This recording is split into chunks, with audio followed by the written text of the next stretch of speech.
I'm a proud American, but here's why I will very likely never move back to the US. Now, for context, I was probably just like you from the standpoint of I was initially just interested in seeing the world, and now I've been to 27 different countries, and I left the US about 6 years ago. And in that time, I've traveled all over. I've lived in Eastern Europe, parts of Western Europe, South America, Central America, the Middle East, and in that time, I started realizing something. I started realizing that what I was told growing up as an American, that like, yes, I do agree, America's the land of opportunity. It's got convenience. It's got basically one of the best environments to make money.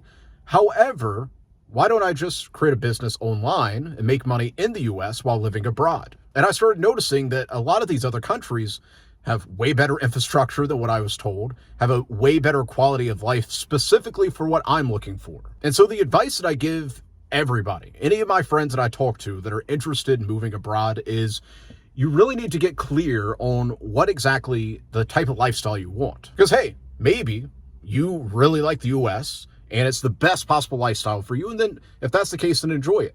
But you probably wouldn't be watching this video if you were sitting there really enjoying the US. So as you're traveling, don't just travel to be able to see the world. I mean, that's cool, but you need to be thinking like, what country can I actually see myself living in? Now, some of the things you want to look for is either the visa. So as an example, a country that I have a home base in, I have a 12-month visa. And it renews every single time I leave and I come back in. However, that's very rare. Like, you're pretty much not going to find that anywhere. And so you're probably going to want to look into residency and what that entails.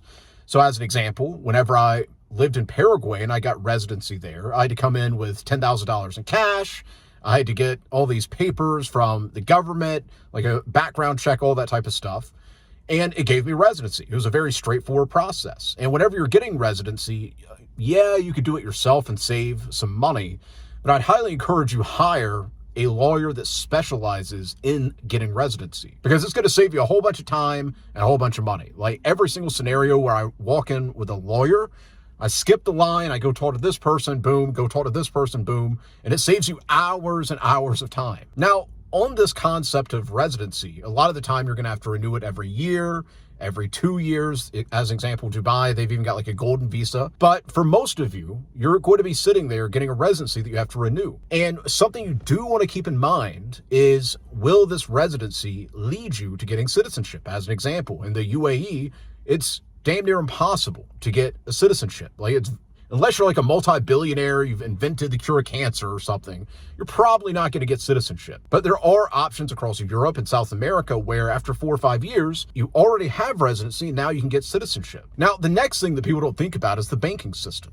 If you're going to be living somewhere, you probably want to have a bank account set up there. So outside of residency, leading to citizenship, and then the banking setup, those are 3 very important things. And then finally, if you decide to own property, you want to find a country that favors foreigners coming in, living there, and being able to own property.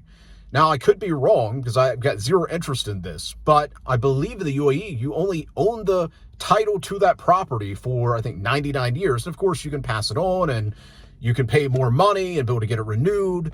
But if you're going to be investing into a country that's now your home, you also obviously want to be like, I bought that land, I bought that house, it's mine. And then from there, to put all this up in a nice bow, you also need to be thinking about the cost of living. Because as an example, I spent 3 years living in Dubai. Fantastic place. It's a great place to do business. However, whenever people ask me, Dylan, should I move to Dubai? I highly encourage you to not move there until you can spend about $10,000 a month. Now, of course, you can live on much less than that, but what's the point of having a high cost of living when you're not able to take full advantage of it? So Dubai is a great place. So Dubai is a city in the UAE. And once you have 10 grand a month that you can spend, so you need to be making more than that, you can actually enjoy it. You can actually leverage the opportunities. So for most of you watching this, you might not be there at that point. So what you want to look into is South America or Western Europe, Eastern Europe.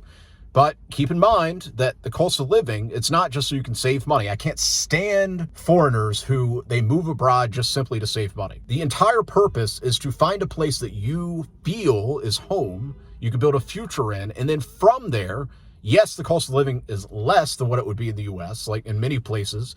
You can get a 2-3 bedroom apartment for the same price, and it's a nice apartment, the same price of like a studio apartment in most major cities in the US. But the whole purpose of saving money on your cost of living is so that you can put money into investments, savings, and reinvesting it back into your cash flow business. And if you have any questions about setting up an online business, obviously click the link down in the description below because that's what I specialize in. So anyways, to close up the point, the reason I will never move back to the USA, it's not because I don't like it, because I super like it. I am proud to be an American. I'm proud of my heritage. However, I've just found that life abroad, specifically for what I want, is so much better. And I also like that I can just bounce around. Like if I get bored where I'm at now, I can get on a 3-hour flight and be in Dubai. Or I can get on a 4 or 5 hour plane ride and go to Europe. So I can just go chill in Italy or something. Versus if you're coming from the US, it's going to be like a 16-hour flight. So let me know down in the comments below, what are your goals? And do you feel compelled to move abroad? If so, I'll put out more content.